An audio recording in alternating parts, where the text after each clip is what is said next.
Le film s'adresse à tous ceux qui souhaitent élargir leur compréhension sur la réponse cellulaire aux différentes forces mécaniques. Ce que je vais vous présenter aujourd'hui est une revue de littérature sur le développement de la mécanobiologie du point de vue d'un ostéopathe. Le concept de mécanotransduction est l'un des éléments clés des hypothèses qui tentent d'expliquer le fonctionnement de la thérapie manuelle. Il domine dans la grande majorité des modèles du début du XXIe siècle. Pour cette raison, j'ai décidé d'apporter quelques informations sur l'histoire et l'évolution du domaine qui étudie ce phénomène.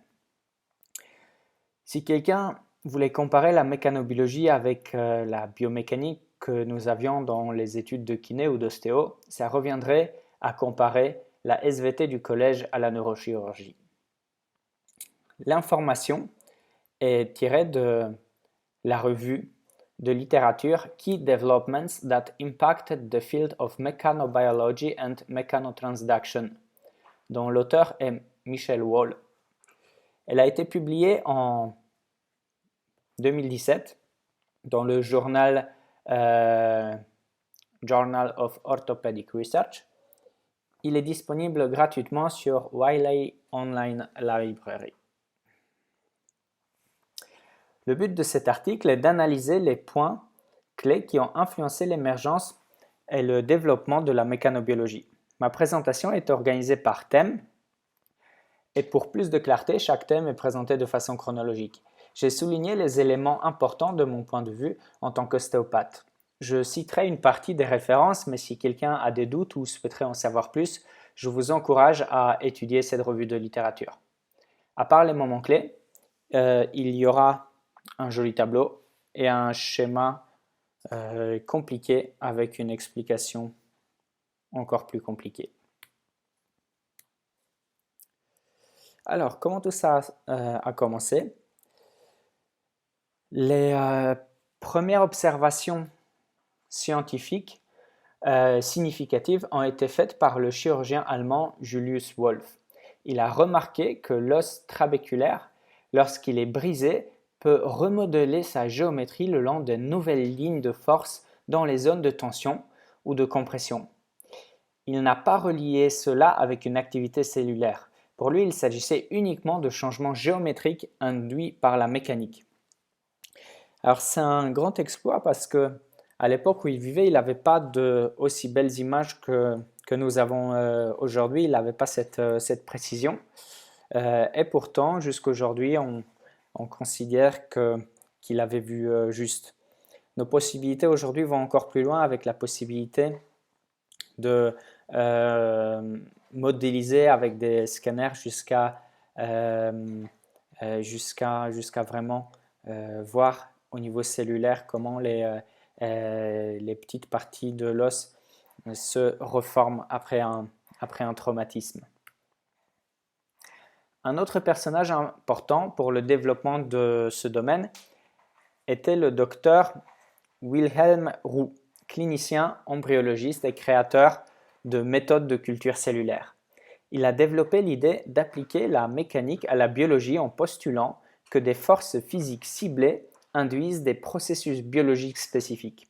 Par exemple, la compression induit la formation osseuse, la traction induit la formation du tissu conjonctif linéaire dense, les forces de cisaillement avec de la compression ou de la traction induisent la formation du cartilage.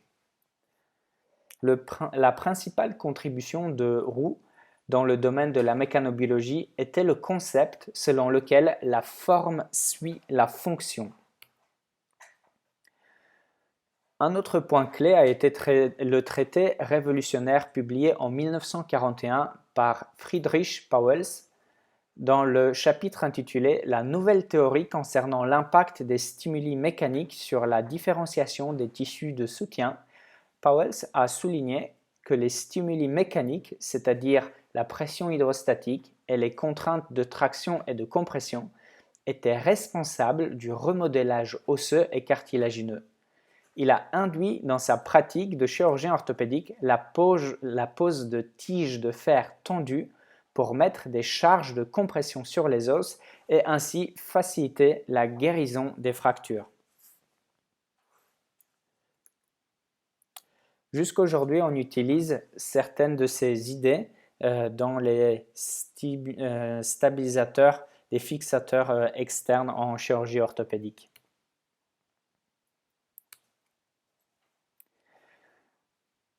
Les années 1970 sont devenues un tournant en raison de l'augmentation des publications scientifiques sur ce sujet. Les points suivants se sont avérés être des facteurs importants.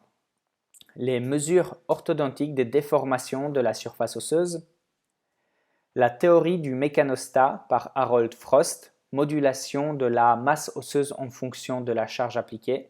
Ça veut dire une faible charge va faire des faibles os, beaucoup de charges vont créer plus de masse osseuse. Les théories concernant la structure physique de la cellule, je parle de la tenségrité, la détection cellulaire et la réponse à la stimulation mécanique, et la disponibilité d'équipements pour appliquer une charge mécanique aux cellules in vitro. Au cours des années 1970 jusqu'à l'an 2016, plus de 3600 recherches dans le domaine de la mécanobiologie ont été publiées. Les domaines suivants se sont relevés particulièrement intéressés. Orthopédie, plus de 8000 rapports, cardiologie, plus de 6000 rapports et pneumologie, plus de 2000 rapports. La revue de littérature se concentre principalement sur le développement de la mécanobiologie orthopédique. Voici un endroit pour le joli tableau où l'auteur analyse le nombre de fois où chaque article a été cité dans d'autres publications scientifiques. Sur cette base, il tire une conclusion sur son impact sur le développement de la mécanobiologie. Dans ma présentation, je ne me concentrerai pas sur l'analyse quantitative, mais plutôt sur les idées elles-mêmes. Par contre, je mentionnerai naturellement le grand gagnant. Integrins and Signal Transduction Pathways, The Road Taken. C'est avéré être la recherche la plus citée. 3349 fois pour Google Scholar et 444 fois pour PubMed.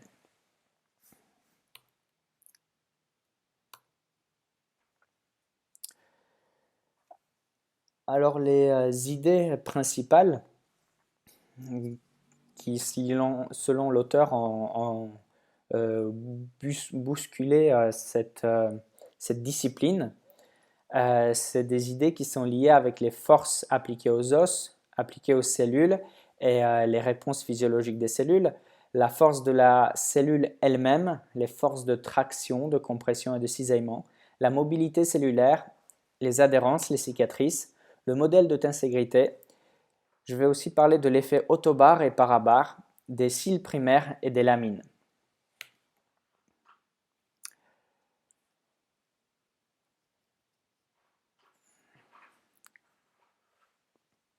La mécanobiologie a montré en 1976 que la cinétique du remodelage osseux aux réponses aux forces appliquées peut être prédite en utilisant la modélisation informatique.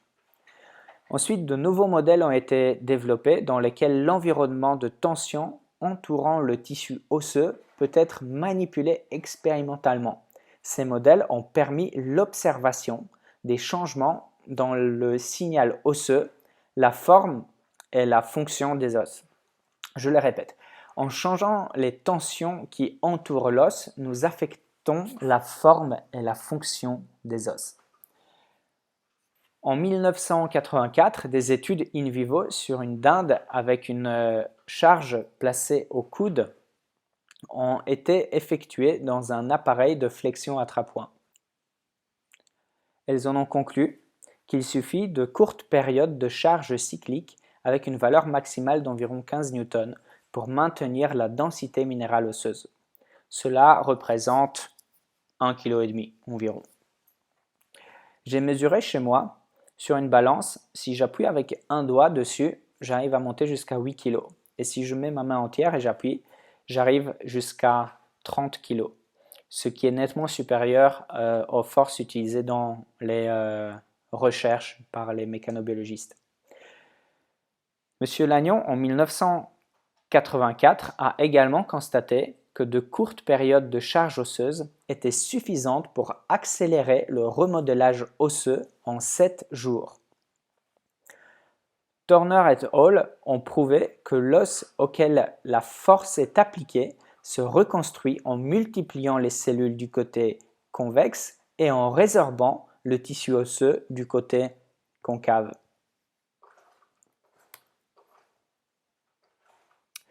Les premières recherches ont davantage cherché à savoir si la cellule réagissait à la force physique et si oui, comment.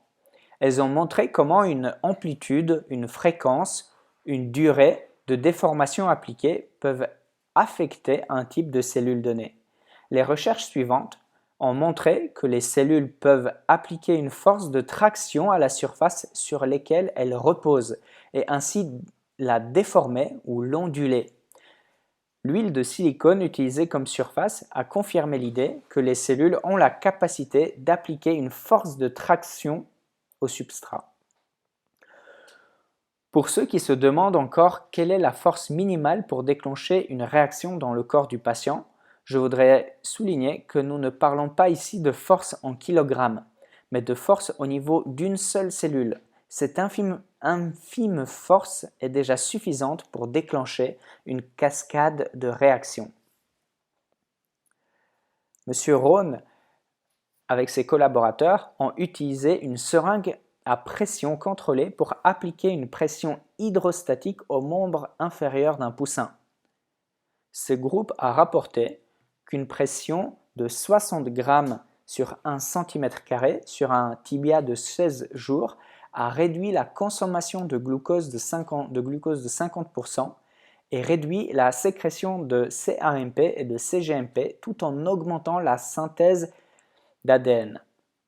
CAMP et CGMP sont des modulateurs importants de processus physiologiques tels que la régulation neuronale, glandulaire, cardiovasculaire, la régulation du mécanisme immunitaire, le système nerveux et de la croissance et de la différenciation cellulaire. Monsieur DeWitt et collaborateurs ont également utilisé un appareil motorisé pour étirer des plaques de cellules avec des chondrocytes de poulet afin de démontrer que l'incorporation de sulfate et de glucosamine est augmentée, ainsi que la synthèse d'ADN.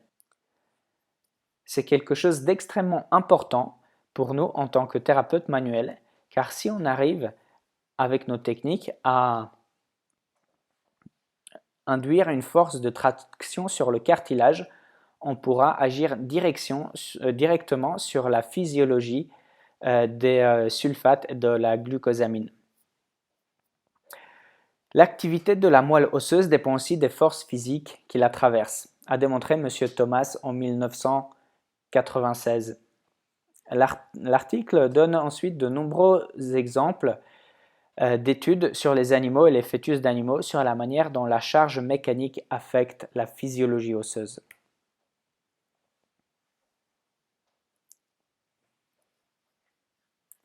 En plus de contraintes telles que la tension ou la compression, une contribution importante au domaine de la mécanobiologie a été le concept de soumettre les cellules osseuses et autres cellules du tissu conjonctif à des contraintes de cisaillement.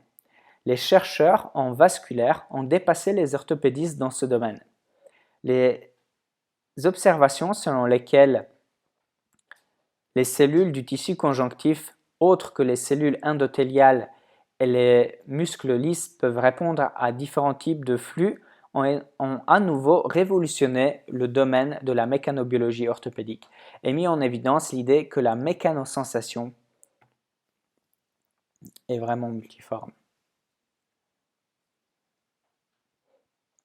Une analyse détaillée de l'importance des forces de cisaillement dans l'écoulement des fluides dépasse le cadre de cet article.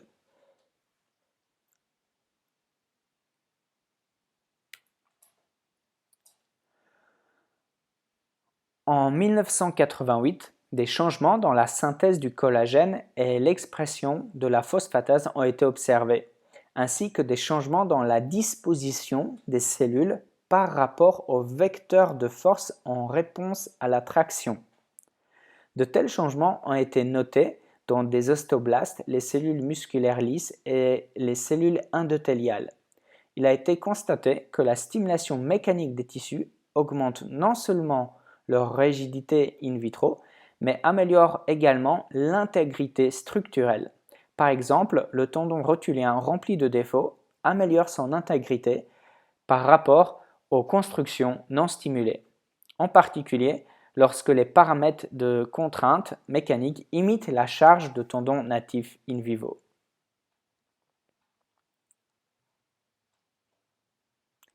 Avec l'émergence et le développement de l'ingénierie tissulaire au début des années 2000, les chercheurs ont développé de nouvelles méthodes de stimulation mécanique pour des applications in vitro et in vivo. Des études in vitro ont montré que la morphologie cellulaire module les réponses cellulaires à la stimulation mécanique externe. D'une manière générale, les contraintes sur la forme des cellules induisent un épaississement de la matière extracellulaire, une diminution de déformabilité de son environnement et des changements dans l'expression des gènes. Les applications in vivo sont allées encore plus loin grâce aux constructions de chirurgiens qui ont été conditionnés mécaniquement in vitro avant leur introduction dans le patient. Fondamentalement, le préconditionnement mécanique des constructions de tissus conjonctifs améliore la morphologie des tissus et offre des avantages potentiels pour la longévité et la guérison des constructions. D'autres études montrent que l'effet de la charge mécanique in vivo a été positif sur la régénération tissulaire et la croissance néovasculaire pendant la cicatrisation des plaies osseuses.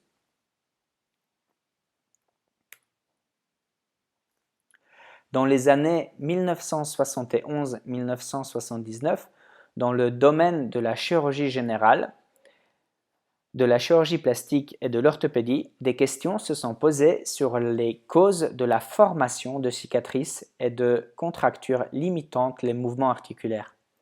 On pensait que le spasme conduisant à la contracture était entraîné par les forces cellulaires. Les observations faites chez les patients avec des cicatrices normales, hypertrophiques et des cicatrices de brûlure ont confirmé l'idée que les cellules de la matrice peuvent exercer activement une force contractile sur la matrice extracellulaire, ce qui raccourcit pathologiquement les tissus et limite la fonction. Le mécanisme suspecté a été attribué à une cellule capable de se contracter et de produire de la matrice extracellulaire appelée myofibrocyte. Pour être précis, elle a été appelée Alpha Smooth Muscle Actin Expressing Myofibroblast, alpha SMA1.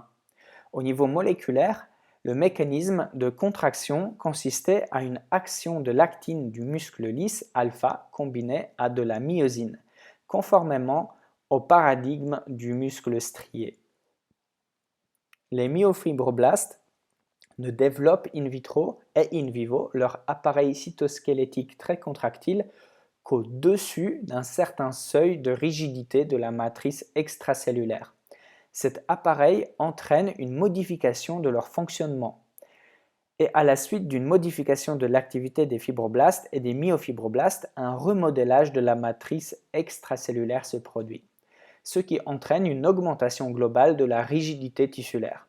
Autrement dit, les cellules qui se contractent génèrent des conditions qui les rendent encore plus contractiles et le tissu rigide devient encore plus rigide dans une boucle de rétroaction défavorable et infinie.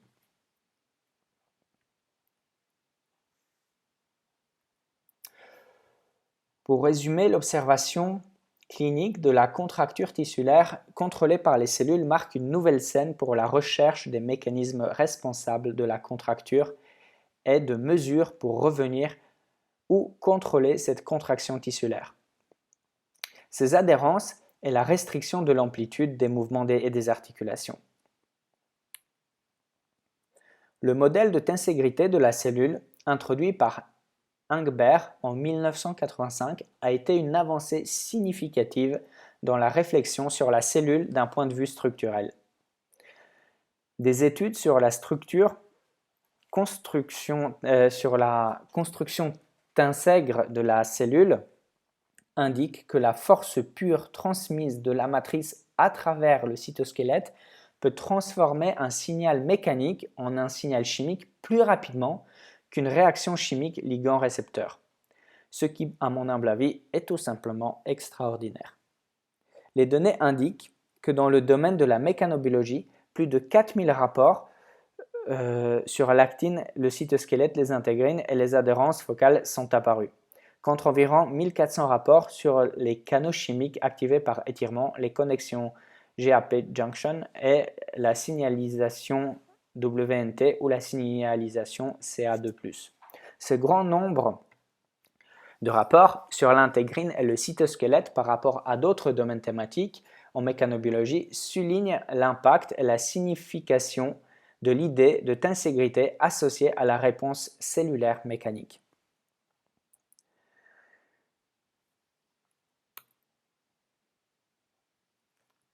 Compte tenu de toutes les avancées techniques, il a été constaté que les cellules peuvent répondre à des charges mécaniques en impliquant de nombreuses voies et que l'analyse des signaux mécaniques est trop importante pour être limitée à une analyse linéaire.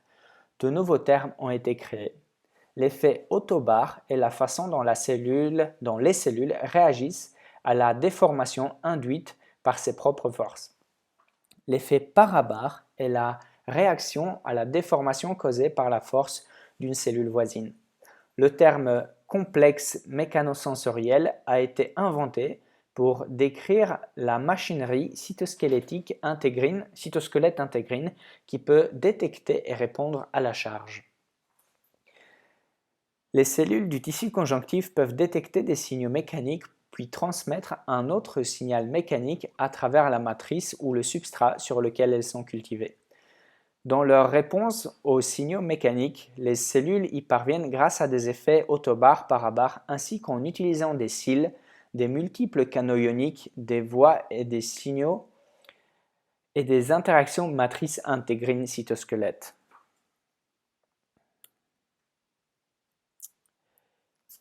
Comme je vous ai promis, maintenant un schéma qui est très compliqué.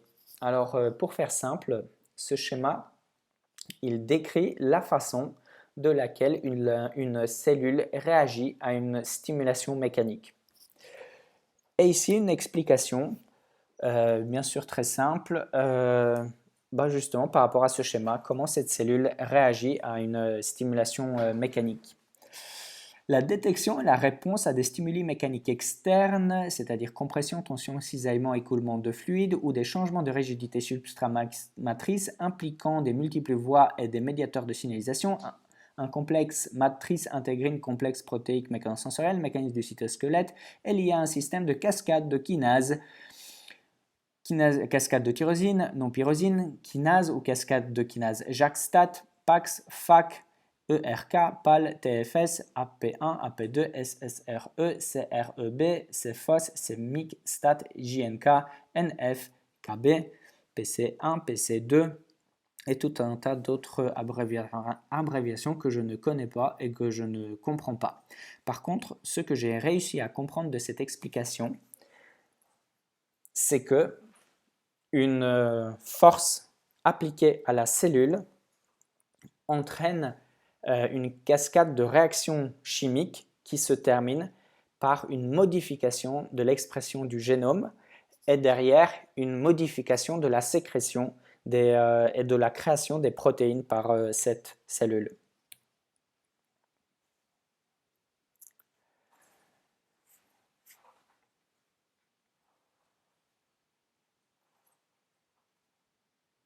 La mécanosensibilité osseuse in vivo et in vitro est fortement associée aux cils primaires. C'est une protubérance cytoplasmatique. Le cil primaire, qui a été longtemps ignoré, est découvert pour la première fois sur des cellules de mammifères en 1898. Des nouvelles recherches au cours des 20 dernières années ont révélé qu'au moins un cil primaire se trouve sur presque toutes les cellules du corps. En général, il présente des caractéristiques de sensibilité, de chymosensibilité et de mécanosensibilité. Et il est censé coordonner partiellement les voies de mécanotransduction, en particulier dans les cellules mécanoactives dérivées des tissus conjonctifs. La sensibilité des cils a été largement démontrée dans les modifications de leurs protéines associées en réponse au stress causé par des forces de cisaillement générées par des fluides. Mais il a également été démontré que les ténocytes et d'autres cellules du tissu conjonctif utilisent également les cils primaires pour répondre aux champs électriques.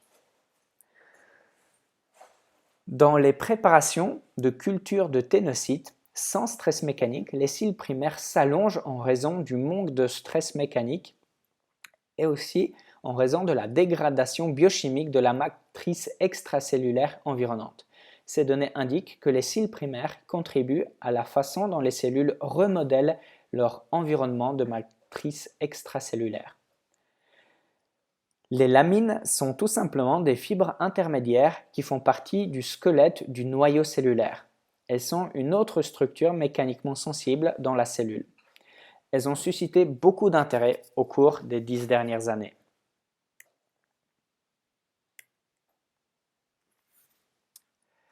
Près de 150 ans se sont écoulés depuis que Wolf et Roux ont observé les liens entre la forme et la fonction de nos tissus. D'énormes quantités de recherches scientifiques ont été publiées, mais en tant que cliniciens, nous ne réalisons pas souvent à quelle vitesse la science évolue. Ce type d'article nous procure de bases théoriques pour mieux comprendre notre pratique. Il nous permet de mettre à jour notre vocabulaire et nos explications.